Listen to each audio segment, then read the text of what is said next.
Hello everyone, आप सबका स्वागत है। आरआरबी एएलपी और टेक्नीशियन 2018 का सीबीटी 1 का मैथ्स का सॉल्यूशन कर रहे हैं, जिसमें 9 अगस्त से लेके 17 अगस्त तक का सारा शिफ्ट का सॉल्यूशन कंप्लीट हो चुका है। अगर आप लोग ये वीडियो नहीं देखे हैं तो प्लेलिस्ट में जाकर के वीडियो देख सकते हैं। तो आज के क्लास में 20 अगस्त का दूसरा शिफ्ट का सॉल्यूशन करेंगे। इसका पहला शिफ्ट का भी सॉल्यूशन कंप्लीट हो चुका है, प्लेलिस्ट में वीडियो मिल जाएगा। ठीक है, तो आगे बढ़ते हैं। उससे पहले चैनल पर नए हैं तो चैनल को सब्सक्राइब कर लीजिए। पहला सवाल है कि इसको एक साधारण भिन्न में बदलना है। तो क्या नियम है कि दशमलव को भूल जाइए, उसके बाद जो भी संख्या बच रहा है से दशमलव अगर हटा देंगे तो 245 यहाँ पर संख्या हमारे पास होगा। ठीक है, रेकरिंग को भी भूल जाइए। उसके बाद इसमें माइनस करना होता है कि जिस संख्या पर रेकरिंग नहीं है, जैसे यहाँ पर देखिए 0 2 पे रेकरिंग नहीं है तो यहाँ पर 2 माइनस कर दें। उसके बाद नीचे देना होता है जितने संख्या पर रेकरिंग है उतना बार 9। दो संख्या पर रेकरिंग है तो 2 बार 9 देंगे। उसके बाद जितने संख्या पर रेकरिंग नहीं है उतना जीरो देंगे। तो यहाँ पर 0 और 2 दोनों पर रेकरिंग नहीं है तो यहाँ पर 2 बार जीरो आएगा। ठीक है, तो ये हो रहा है माइनस करके 243, नीचे हो रहा है 9900। तो इसको 9 से कटाएंगे तो ये आ जाएगा 9 दूना 18, 9 तिरसठ और 9 से 11 बार में। ठीक, 1100। तो इसका आंसर आ जाएगा 27/1000, 1100। ठीक है, तो ऑप्शन नंबर बी इसका सही आंसर है। अगला सवाल देखिए, निम्न में से कौन सा आवर्ती दशमलव प्रदान करेगा? Recurring decimal. तो देखिए जो रेकरिंग डेसिमल नहीं आएगा उसका क्या नियम है कि उसके नीचे में यानी हर में क्या होना चाहिए, 2 के पावर के रूप में होना चाहिए या नहीं तो 5 के पावर के रूप में होना। अगर इस रूप में रहा 2 या 5 के पावर में तो ये शांत होगा। ठीक है, ये दशमलव में तो आएगा लेकिन ये कट के शांत हो जाएगा। लेकिन यहाँ रेकरिंग कर रहा है जो बार बार आएगा, तो जिसमें ये नहीं रहेगा वही हमारा आंसर होगा। तो हम लोग यहाँ पर इसको सिंप्लीफाई करते हैं। 3 से इसको कटा दीजिए, यह आएगा 7 और नीचे आएगा 30। ठीक है, तो 30 को देखिए 6 गुना 5 तो 2 गुना 3 गुना 5। ठीक है, तो यहाँ पर 2 5 तो आ ही रहा है नीचे में, ऊपर में तो 7 है, नीचे में 3 आ रहा है। जब 3 आ गया तो ये रेकरिंग आ जाएगा। ठीक है, क्योंकि ये शांत नहीं होगा, सिर्फ 2 और 5 का पावर में होना चाहिए तो वो शांत होगा। तो इस तरह से इसको चेक कर सकते हैं, तो यही हमारा सही आंसर होगा। तो इसको देख लीजिए, यहाँ पर 3 से कटाएंगे तो 7, 7/20 आएगा। 7/20, 20 को क्या लिख सकते हैं 4 गुना 5, तो 4 को 2 पर पावर 2 लिखेंगे और 5 को 5। तो ये देखिए 2 और 5 के पावर में है तो ये शांत होगा। उसके बाद इस तरह यहाँ भी कर लीजिए, 3 7 21। ठीक है, 3 दाएँ 30 यानी 7/10 हो रहा है। तो 7 तो ऊपर रहेगा, 10 को हम 2 गुना 5 लिख सकते। तो यहाँ भी 2 गुना 5 आ रहा है नीचे, को भी 3 से कटाएंगे 7 और 40। तो यहाँ 7/40 आ रहा है, 7 ऊपर रहेगा, 40 को क्या लिख सकते हैं 8 पंचे 40। तो 8 को 2 पर पावर 3 लिखेंगे और नीचे फिर 5 बच जाएगा, वो भी गुना कर। तो यहाँ भी 2 और 5 का पावर आ रहा है। तो हमारा जो सही आंसर है ऑप्शन नंबर है इसका। ठीक है, आगे बढ़ते हैं। कह रहा है रघु का टैंकर एक जलाशय को 4 घंटे में भर सकता है। जलाशय आधा भरने के बाद इसी तरह के 3 और टैंकर खोल दिए जाते हैं। जलाशय को पूर्णतः भरने के लिए कुल कितना समय लगेगा? ठीक है, देखिए ये रघु का टैंकर है, 4 घंटे में भरता है। तो मान लेते हैं जो रघु का टैंकर है उसका एफिशिएंसी कितना है, 1 यूनिट पर आवर। ठीक है, तो ये 4 घंटा लेता है भरने में। तो टंकी का ये जलाशय का जो कैपेसिटी होगा कितना होगा, 1 यूनिट के हिसाब से 4 घंटा में 4 यूनिट भरेगा। तो ये हमारा टंकी का जो क्षमता है वो आ चुका है, 4 यूनिट। ठीक है, अब आगे कह रहा है कि जलाशय आधा भरने के बाद, तो जलाशय को आधा भरना है। टोटल जलाशय 4 यूनिट का है, आधा है मतलब 2 यूनिट भरना है इसको। ठीक है, तो बच जाएगा 2 यूनिट। तो ये जो 2 यूनिट भरेगा रघु का टैंकर, तो इसको कितना टाइम लगेगा, 1 यूनिट भर रहा है 1 घंटा में, तो 2 यूनिट भरेगा 2 घंटा में। तो यहाँ टाइम हो गया 2 घंटा। अब आगे देखिए, इतना होने के बाद 3 और टैंकर को खोल दिए जाते हैं। तो रघु का टैंकर तो है ही 1 यूनिट वाला, उसके बाद इसी इफिशियंसी वाला 3 और टैंकर को खोला जाता है। तो 3 टैंकर है तो 3 यूनिट भरेगा, तो कुल मिला के कितना होगा, 3 1 4 यूनिट। तो 4 यूनिट इफिशियंसी के साथ ये बाकी जो जलाशय का बचा हुआ 2 यूनिट को भरने में कितना टाइम लगेगा, 4 से इसको डिवाइड करेंगे तो वो टाइम निकल जाएगा। तो ये टाइम आ जाएगा 1/2 आवर। तो पहले 2 घंटा लगा, अब आधा घंटा और लगा, कुल मिला के कितना हो गया, 2 घंटा 30 मिनट। तो ऑप्शन नंबर बी इसका सही आंसर हो। अगला सवाल देख, इसको जोड़ना है, सिंपल सा है। एलसीएम कितना आ रहा है 40, इसको गुना करेंगे 25 हो रहा है। उसके बाद इसको गुना करेंगे, 64 हो रहा है, तो 64 और 25 हो जाता है 89, क्या आ जाएगा 40। तो ऑप्शन नंबर डी इसका सही आंसर है। अगला सवाल देखते हैं। यदि किसी घन के किनारे को 3 सेंटीमीटर बढ़ा दिया जाता है तो उसका आयतन 657 घन सेंटीमीटर बढ़ जाएगा। घन के प्रत्येक भुजा की प्रत्येक किनारे की मूल लंबाई कितनी थी? देखिए, इसको ऑप्शन से पिक करके बनाइए, आसानी से आंसर निकल जाएगा। नहीं तो इसको अगर ए मान के बनाएंगे तो द्विघात समीकरण सॉल्व करना पड़ेगा। तो ऑप्शन से इसको पिक करते हैं। मान लेते हैं पहले 6 सेंटीमीटर था, अब 3 सेंटीमीटर बढ़ाना है, तो 6×3 = 9। तो इसका क्यूब यानी कि घन का जो आयतन होता है वो क्या होता है? भुजा का क्यूब। तो इसका क्यूब करेंगे तो कितना आएगा? 216। और यहाँ पर आएगा 729। तो हम लोग चेक करेंगे कि कितना बढ़ा है। यहाँ पर 9 में से 6 घटेगा 3, और यहाँ पर 1 और यहाँ पर 5, 513 हो रहा है। लेकिन यहाँ बढ़ना कितना है? 657। तो ये ऑप्शन हमारा नहीं है आंसर, लेकिन यहाँ पर लिया हुआ गलत लिया हुआ है। आगे दूसरा ऑप्शन चेक करते हैं। यहाँ 9 है। देखिए, अगर 9 मानेंगे तो 3 बढ़ेगा तो 12 हो जाएगा।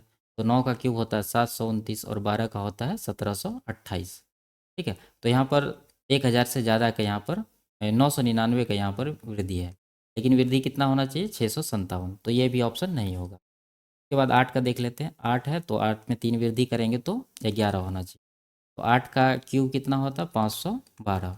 और 11 का क्यूब 1331। तो यहाँ पर कितना वृद्धि हो रहा है? 11 में से 2 घटेगा 9। और ये इकाई अंक 9 आ रहा है, यहाँ पर 7 आना चाहिए। तो ये भी ऑप्शन हमारा नहीं होगा। अब यहाँ पर 7 बचा है, तो 7 मानेंगे तो अगला इसका वृद्धि करने के बाद कितना होगा? 3 का वृद्धि होगा तो 10 हो जाएगा। तो 7 का क्यूब कितना होता है? 343। और 10 का क्यूब 1000। तो यहाँ पर देखिए वृद्धि हो रहा है 657 का। ठीक है, तो ये हमारा सही आंसर ऑप्शन नंबर डी।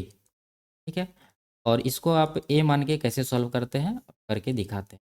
मान लेते हैं कि हमारा जो मूल ओरिजिनल घन था उसका भुजा ए था। ठीक है, और वृद्धि करने के बाद कितना हो गया? a+3। तो ये जो वृद्धि हुआ है इसका क्यूब आयतन कितना होगा? यानी कि a+3 का क्यूब करेंगे तो इसका आयतन निकलेगा। और जो पहले था उसका आयतन कितना है? a³। इन दोनों का अंतर यहाँ पर है 657। अब इसको सॉल्व करके आंसर निकाल लेंगे। ठीक है, आगे बढ़ते हैं।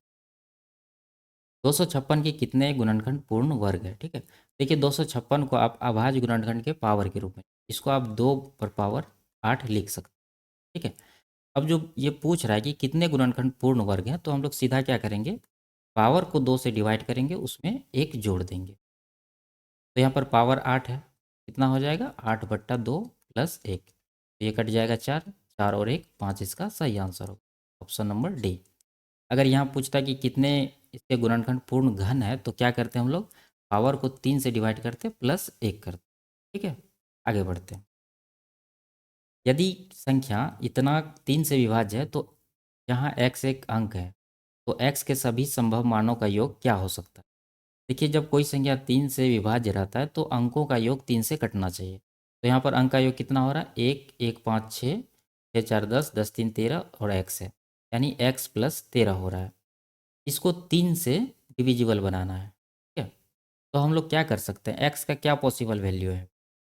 देखिए, 3 से 13 के बाद कौन सा संख्या कटता है? 15। तो 15 बनाने के लिए x का वैल्यू 2 लेना पड़ेगा पहला।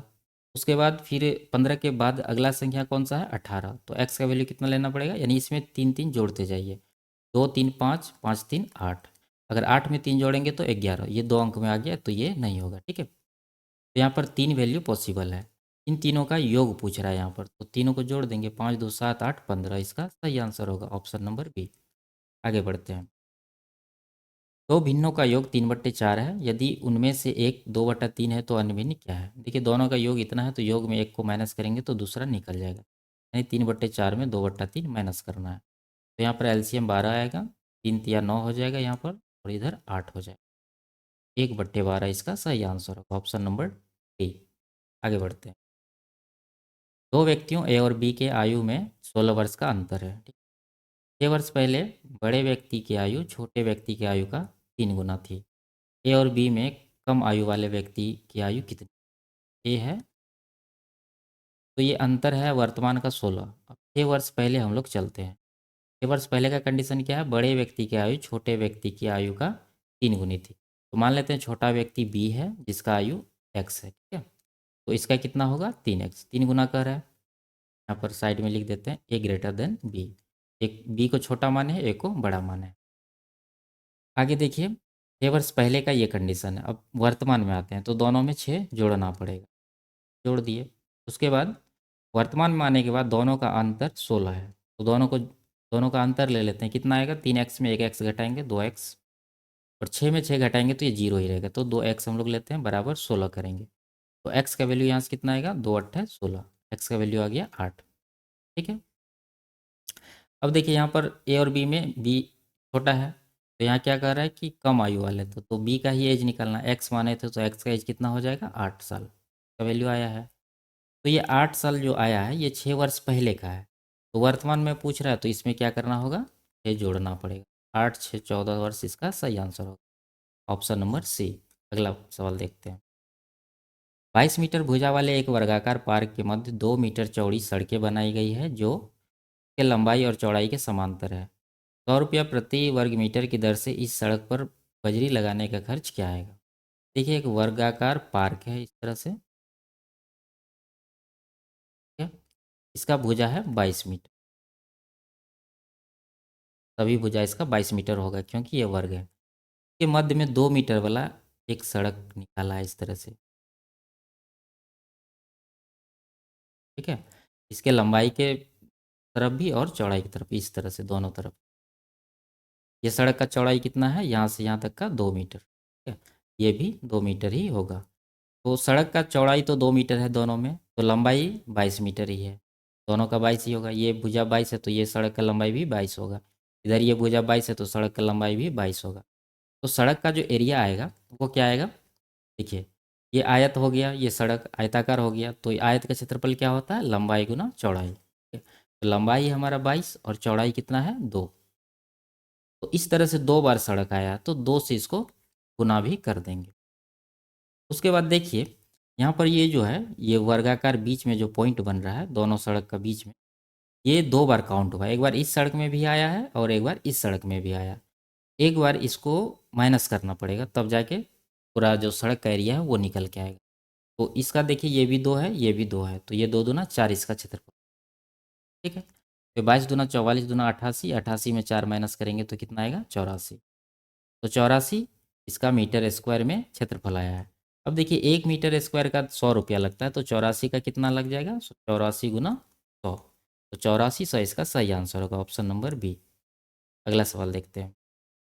ए और बी किसी कार्य को 20 दिनों में समाप्त कर सकते हैं। देखिए ए बी है 20 दिन में समाप्त कर सकता है, ठीक है। बी सी है इसको 30 दिन में समाप्त कर सकता है, जबकि सी ए मिलकर 24 दिन में समाप्त कर सकता है, ठीक है। अच्छा 24 दिन। इन तीनों का एलसीएम आएगा 120, 120। तो इसका एफिशिएंसी कितना आएगा, कार्य क्षमता 20 से इसको डिवाइड करेंगे तो 6 आएगा। देखिए जब इस तरह का डबल डबल का कार्य क्षमता निकालना होगा तो हम लोग एलसीएम का 2 गुना मान लेंगे कुल कार्य, ठीक है, टोटल वर्क। इससे क्या होगा आगे आपको बताते हैं। तो इसका एफिशिएंसी कितना आएगा 20 छः के 120, 6 दूना 12 आ गया।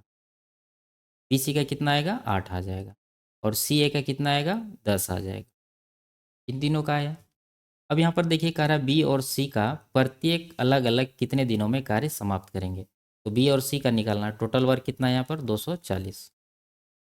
तो बी और सी का निकालना नहीं, तो यहाँ देखिए अगर ए बी सी का A plus B plus C, A B C का निकालना होगा तो क्या करेंगे, इन सब को जोड़ के 2 से डिवाइड करेंगे तो ए बी सी का निकल जाएगा। क्योंकि इधर भी जोड़ेंगे तो 2 2 बार ए, 2 2 बार बी, 2 2 बार सी आएगा। तो ये 12 8 20 10 30, 30 को 2 से डिवाइड करेंगे तो ये आ जाएगा 15, यानी ए बी सी का कार्य क्षमता आ गया 15। उसमें अगर ए बी का हम लोग माइनस कर देंगे, ए प्लस बी का कितना है 12 है, तो 12 इसमें माइनस करेंगे तो कितना आ जाएगा 3। तो ये 3 आया है, किसका आया होगा सी का, सी का तो आ गया। अब इसी तरह से बी का निकाल लेते हैं। तो बी का निकालने के लिए क्या करेंगे, सी ए का जो कार्य क्षमता है 10 वो माइनस कर देंगे 15 में। तो बी का निकालने के लिए 15 में 10 माइनस करेंगे तो ये आ जाएगा 5। बी का 5 आ गया, सी का 3 आ गया। अब देखिए अगर बी का निकालेंगे हम लोग तो टोटल कार्य है 240, इसको बी की कार्य क्षमता से डिवाइड करेंगे 5 से, तो ये कितना आएगा 48, ठीक है। अब एक बार सी का निकालते हैं, 240 है और सी का जो एफिशिएंसी 3 है, तो 3 से इसको डिवाइड करेंगे तो ये आएगा 80। तो 48 और 80 इसका सही आंसर होगा, ऑप्शन नंबर सी। ठीक है, अगर यहाँ पर दोगुना एलसीएम नहीं माने होते तो क्या होता, ये सब निकालने में डेसिमल का प्रयोग करना होता, फिर कटाने में लफड़ा होता। डेसिमल देख के तो वैसे भी भारी लगता है। आगे बढ़ते हैं।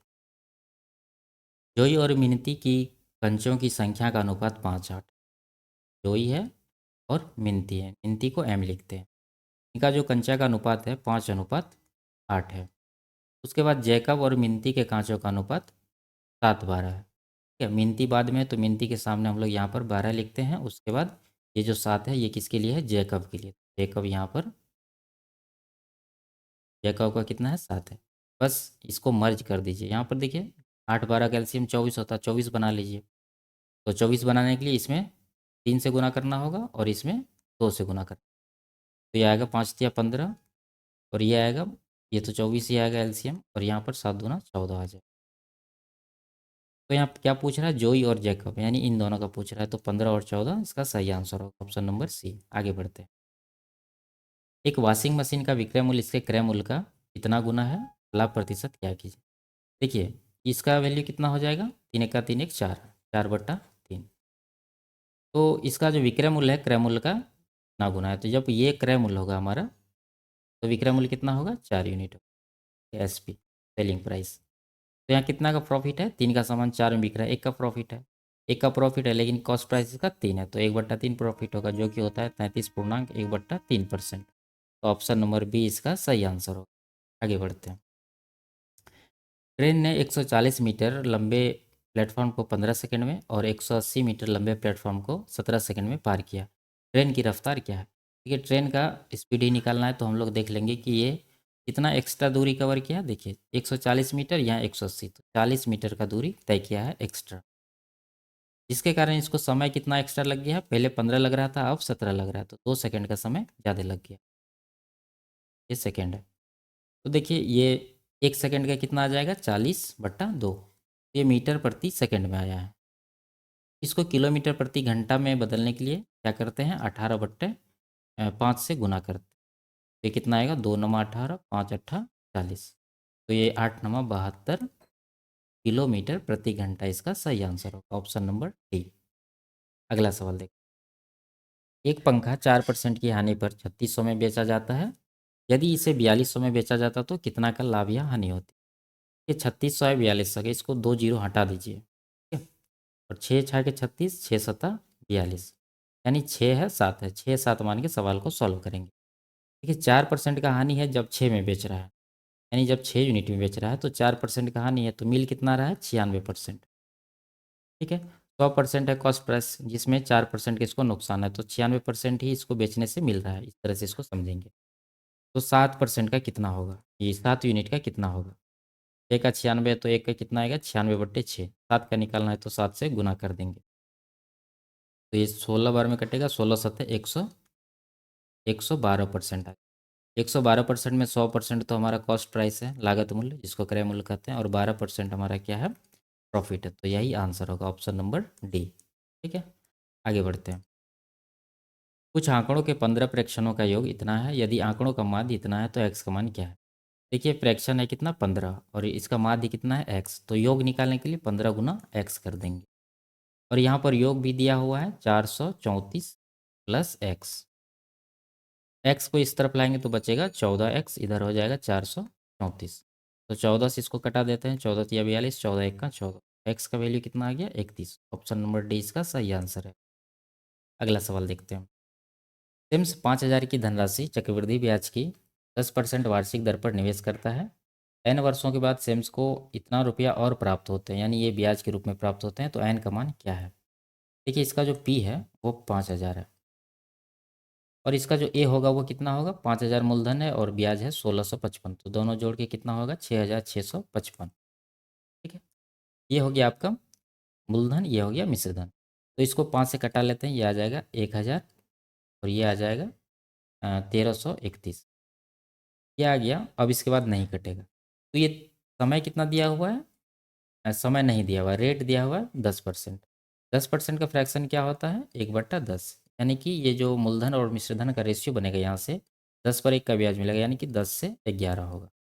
तो हम लोग देख लेंगे कि यहाँ पर 1 साल का मल्टीप्लाइंग फैक्टर है 10 से 11, तो ये कितना साल का होगा? 1000 अनुपात 1331। तो यहाँ पर 10 का क्यूब करेंगे तो 1000 आएगा, और 11 का क्यूब करेंगे तो 1331 आएगा।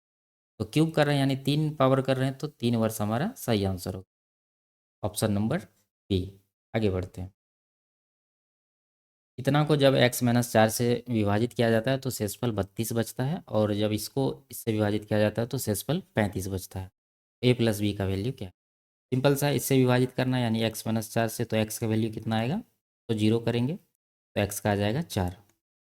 ठीक है, अब ये 4 वैल्यू जो है ये समीकरण में रखेंगे, कितना हो जाएगा? 4 चौके 16 प्लस ए एक्स है, तो a का वैल्यू तो a ही रहेगा, और x का वैल्यू 4 हो जाएगा, तो 4 a यहाँ पर हो गया। उसके बाद बी को बी ही रहने देते हैं, बराबर जो शेषफल आ रहा है वो देंगे। कितना आ रहा है? 32, 32 के बराबर करेंगे। तो यहाँ से 4a प्लस बी का वैल्यू आ गया 16, इस तरफ जाएगा माइनस होगा, 16 बचेगा। ठीक है, अब दूसरा देखिए, दूसरा को भी इसी से विभाजित करना है, दोनों बराबर है, तो वैल्यू तो वही रहेगा 4, 4 को अब इस समीकरण में रखना है। कितना होगा? ये हो जाएगा 4 चौके 16 प्लस बी एक्स, यानी कि 4b के बाद प्लस ए, और यहाँ पर जब इसको विभाजित किया जाता है तो शेष इसका 35 आता है, 35 के बराबर करेंगे। तो ए वाला को आगे कर लेते हैं, बचेगा 4b, के बाद 16 को इस तरफ भेज देते हैं, 35 में 16 माइनस होगा तो कितना बचेगा? 19। ठीक है, अब देखिए यहाँ पर a प्लस बी का वैल्यू पूछ रहा है, तो हम लोग क्या करेंगे? दोनों समीकरण को जोड़ देंगे। क्या करेंगे? जोड़ देंगे। देखिए 4a है, यहाँ पर 1 है, तो कुल मिला के 5a हो गया। ठीक है, तो और यहाँ पर b है 1, यहाँ पर 4, तो कुल मिला के 5b हुआ, तो 5 हम लोग कॉमन लेते हैं, बचेगा a प्लस बी। और इधर कितना होगा? 16 है, यहाँ 19 है, तो 16 9 25 10 35 हो गया। 5 से इसको कटा देंगे 7 बार में, तो यहाँ से a प्लस बी का वैल्यू आ गया 7। तो यही पूछ रहा है, तो इसका आंसर होगा ऑप्शन नंबर बी, ना कि ये 23। गलत आंसर लिया है। आगे बढ़ते हैं। किसी द्विघात समीकरण के दो मूल है ये, इस रूप में दिया हुआ है, समीकरण को किस रूप में लिखा जा सकता है? देखिए, ये निकालने के लिए जो भी प्रोसेस इन्होंने लिया है, आप इसका रिवर्स कर दीजिए। जैसे x का वैल्यू निकाला है कितना? 2/3, तो पहले 2 लाया होगा, फिर 3 नीचे लाया होगा, तो 3 को फिर वहाँ भेज देते हैं, तो 3 गुना x हो जाएगा, बचेगा इधर 2। अब 2 को इस तरफ ले आते हैं, तो ये 3x माइनस 2 हो जाएगा, इस तरफ बचेगा 2। पहला तो आ गया। अब दूसरा को भी रिवर्स करेंगे, 2 को इस तरफ भेजेंगे तो ये हो जाएगा 2x। के बाद ये -1 है, -1 को इस तरफ लाएंगे तो +1 हो जाएगा, उधर बच जाएगा 0। यानी 2 आके यहाँ पर निकला है, एक ये एक ये, तो जो भी आंसर है वही लगाएंगे। तो यहाँ पर क्या है? 2x + 1, यहाँ -1 है, यहाँ भी गलती आंसर लिया है। ठीक है, ये तो होगा ही नहीं। 2x + 1 यहाँ है और यहाँ है, उसके बाद 3x - 1 इसमें है, तो ऑप्शन नंबर सी इसका सही आंसर होना। ठीक है, अगर हम लोग ए को मानेंगे तो ए को अगर सॉल्व करेंगे तो क्या आएगा? अगर इस तरह से रहता है, a गुना b अगर 0 रहे, a बराबर 0 होगा और b बराबर 0 होगा। ठीक है, तो यहाँ पर इसको 0 करेंगे, 2x - 1 बराबर 0 अगर करेंगे तो ये x का वैल्यू कितना आएगा? देखिए, x का वैल्यू आ जाएगा 1/2। लेकिन यहाँ हमारे पास दिया हुआ है x का वैल्यू -1/2, तो यह आंसर नहीं होगा, यहाँ पर गलत ही लिया है। आगे बढ़ते हैं। एक दशभुज में विकर्णों की संख्या कितनी है? देखिए, एक दशभुज एक साथ लगा हुआ, और यहीं ये इंग्लिश में दिया हुआ है हेन डेकाडोन। ठीक है, हेन लगा हुआ है, तो ये 11 भुजा वाला बहुभुज होगा। अगर सिर्फ डेकाडोन रहता तो ये 10 भुज होता। ठीक है, तो विकर्ण निकालने का जो सूत्र होता है, यानी डायगोनल निकालने का, वो होता है n × n-3/2। तो यहाँ पर अगर 11 भुजा इसको लेंगे तो इसका क्या करना होगा? 11 गुना 11 - 3, तो ये 8 आएगा, नीचे 2, 2 से इसको घटाएंगे 4 बार में, 11 गुना 4 44 इसका सही आंसर होना चाहिए, ऑप्शन नंबर डी, ना कि 33। अगर इसको हम लोग मान लेते हैं कि एक दशभुज को कोई तो दशभुज ही मान लेगा, n बराबर 10, तो क्या आएगा? तो डी आ जाएगा हमारा 10 गुना 10 में 3 माइनस करना, यानी कि 7/2, तो ये 70/2 हो रहा है। घटाने के बाद ये 35 है, 35 दोनों में से किसी कंडीशन में नहीं आ रहा है, तो यहाँ पर जो 33 लिया है यहाँ पर गलत आंसर दिया। आगे बढ़ते हैं। कह रहा है, दिए गए सवाल को समझिए और तय कीजिए कि उस सवाल को जवाब देने के लिए नीचे कौन सा कथन पर्याप्त है। सवाल है हमारे पास, क्या सभी प्राकृतिक संख्याएं पूर्णांक होती है? स्टेटमेंट यहाँ पर दिया हुआ पहला, जीरो सहित सभी प्राकृतिक संख्याएं पूर्णांक कहलाती है। दूसरा स्टेटमेंट है पूर्णांक प्राकृतिक संख्याओं से अलग होते हैं। देखिए, प्राकृतिक संख्या एक से शुरू होती है, एक, दो, तीन, चार, इसी तरह से आगे बढ़ती जाएगी। और पूर्ण संख्याएं जीरो से शुरू होती है, एक, दो, तीन, इसी तरह से आगे ये बढ़ती रहेगी। ठीक है, तो पहला स्टेटमेंट में क्या कह रहा है कि जीरो सहित सभी प्राकृतिक संख्याएं पूर्णांक कहलाती है। ये प्राकृतिक संख्या का ये सीरीज है, अगर इसमें जीरो लगा देंगे तो ये दोनों का फॉर्म एक ही हो जाए। तो अगर जीरो लगा देंगे तो ये पूर्णांक हो जाएगी, यानी कि पूर्ण संख्या हो जाएगी। तो ऑप्शन नंबर जो पहला स्टेटमेंट है ये तो सवाल का आंसर देने के लिए पर्याप्त है। अब दूसरा देखते हैं, पूर्णांक प्राकृतिक संख्याओं से अलग होती है। देखिए, इससे इसका कोई लॉजिक नहीं बन रहा है, तो इसको हम लोग इग्नोर कर देंगे। तो स्टेटमेंट पहला जो है इस सवाल का आंसर देने के लिए पर्याप्त है, ऑप्शन नंबर बी में है, तो ये हमारा सही आंसर होगा। आगे बढ़ते हैं। तो ये लास्ट सवाल था। वीडियो आपको कैसी लगी कमेंट में ज़रूर बताइए। चैनल पर नए हैं तो चैनल को सब्सक्राइब कर लीजिए। मिलते हैं अगले क्लास में, तब तक के लिए बाय बाय, टेक केयर।